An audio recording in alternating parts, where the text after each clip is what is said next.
It was a Thursday night in late October, not Halloween, just that dead week before it, when the air already smells like something rotting under the leaves, and the days get short enough that you're driving home from work in full dark by 5 o'clock. Daniel was 34 at the time. He worked as a civil estimator for a construction firm, which meant long days, a lot of highway miles, and the kind of bone-tired that settles into your shoulders and doesn't leave. He was driving back from a site visit, a 2-hour stretch of 2-lane state highway through rural Pennsylvania, the kind of road where the tree line presses right up to the shoulder and the mile markers feel like they're getting farther apart, not closer. He'd made this drive maybe 100 times. He knew every gas station, every curve, every dead patch where his radio cut to static. It was a familiar road. That's something he comes back to a lot when he tells this story, how familiar it all was, how much he thought he knew it. He was about 40 minutes out from home when it started raining. Not a slow build. 1 second it was dry, the next his wipers were on full and he could barely see the tree line. He slowed down, put on his hazards for a stretch, and that's when the headlights caught her. She was standing on the shoulder, just past the guardrail on the far side of a shallow curve, standing very still, facing the road, like she'd been waiting. She was soaked through, dark hair plastered against her face, a pale jacket that looked more grey than white in the rain.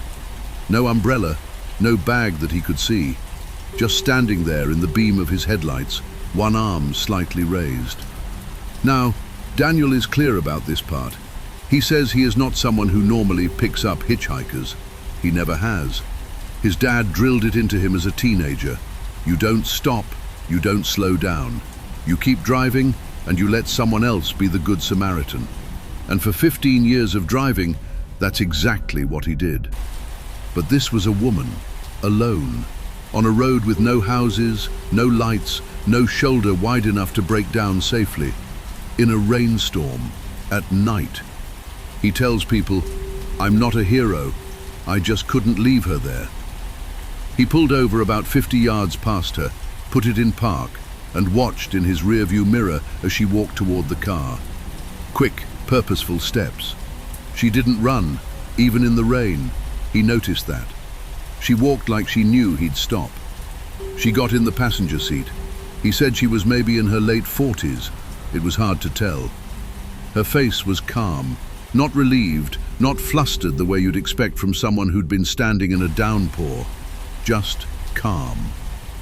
She sat with her hands folded in her lap, dripping onto his seat, and looked straight ahead through the windshield. He asked her where she was headed. She said, "Wherever you're going is fine." He told her his exit was about 40 minutes out, that there was a gas station there where she could call someone or wait inside.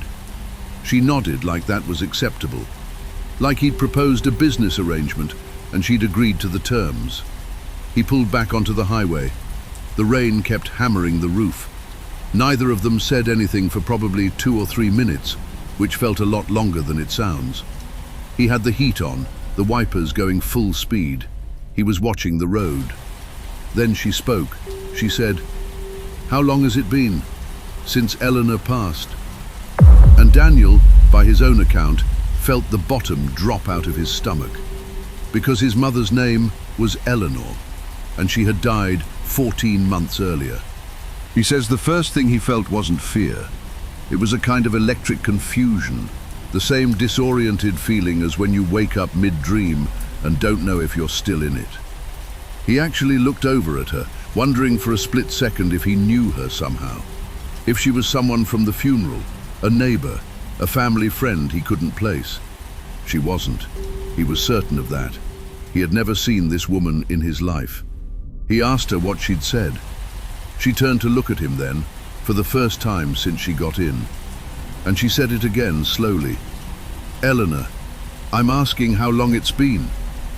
He gripped the wheel. He told himself there had to be an explanation.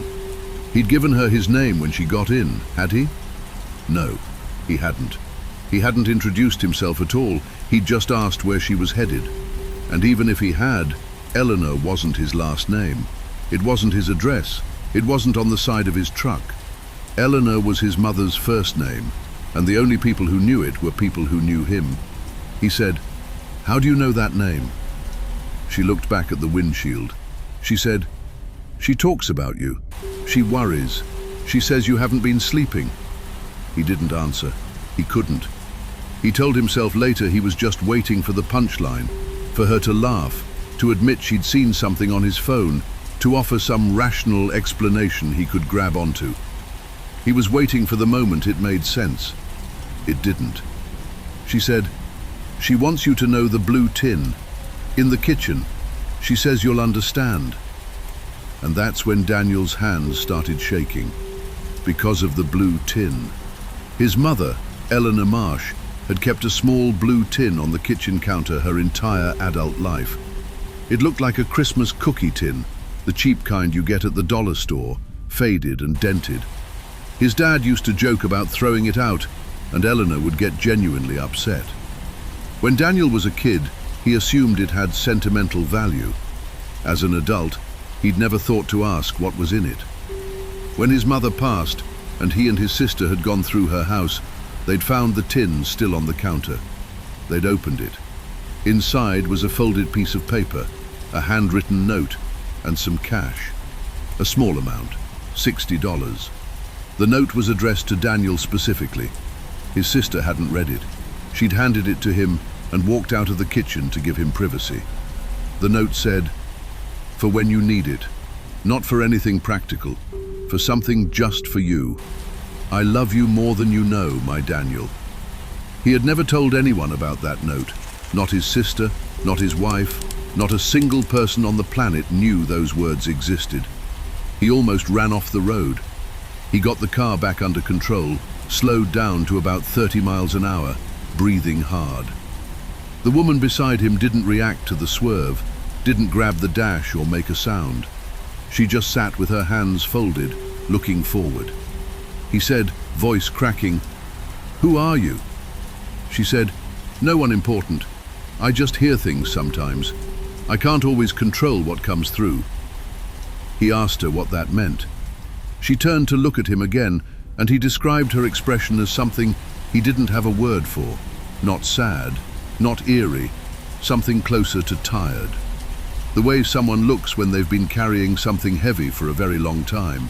She said, "It's been happening since I was a girl. I hear people who aren't here anymore. I can't explain it and I stopped trying to. Most of the time I keep it to myself." She paused. "But she was very loud tonight." He asked, "What else did she say?" The woman was quiet for a long moment, long enough that he thought she wasn't going to answer. Then she said, "You blamed yourself for not being there at the end. She wants you to stop." Daniel pulled the car onto the shoulder and stopped. He sat there for several minutes with the hazards on and the rain coming down. He was not a religious man. He was not someone who believed in mediums or the paranormal or anything he couldn't put a number to. He'd grown up practical. He'd spent 15 years measuring load-bearing walls and calculating material costs. He dealt in facts. None of what was happening was a fact he could calculate. He said to her, "I need to understand what's happening right now." She reached into the inside pocket of her jacket, slowly, like she knew he needed to see what she was doing, and pulled out a small notebook, the kind you'd find at any drugstore, spiral-bound, college-ruled, dark green cover, worn at the corners. She opened it to somewhere near the back and tilted it so he could see in the dashboard light. It was covered in handwriting, dense, unbroken handwriting, filling the lines and the margins. The pen pressure was uneven. Some words pressed hard into the page, others barely visible, like whoever was writing had no control over the force. She said, "I've been writing since I was 12. I don't always know what I'm writing when it's happening. I read it after." He looked at the open page, and there, in that crammed, irregular handwriting, he saw his name, Daniel, and below it, a date, his mother's date of death, which he had told no one. And below that, a line that read, "He keeps her cardigan in the closet. Won't move it, won't wash it, doesn't want anyone to know it's still there. His legs went numb, because hanging in his bedroom closet, pushed to the far left behind his winter coats, was his mother's grey cardigan, the one she wore every Sunday. He had taken it from her house the day after she died, and he hadn't told his wife, hadn't told his sister, hadn't told a therapist, hadn't told anyone. He just needed it to still exist somewhere.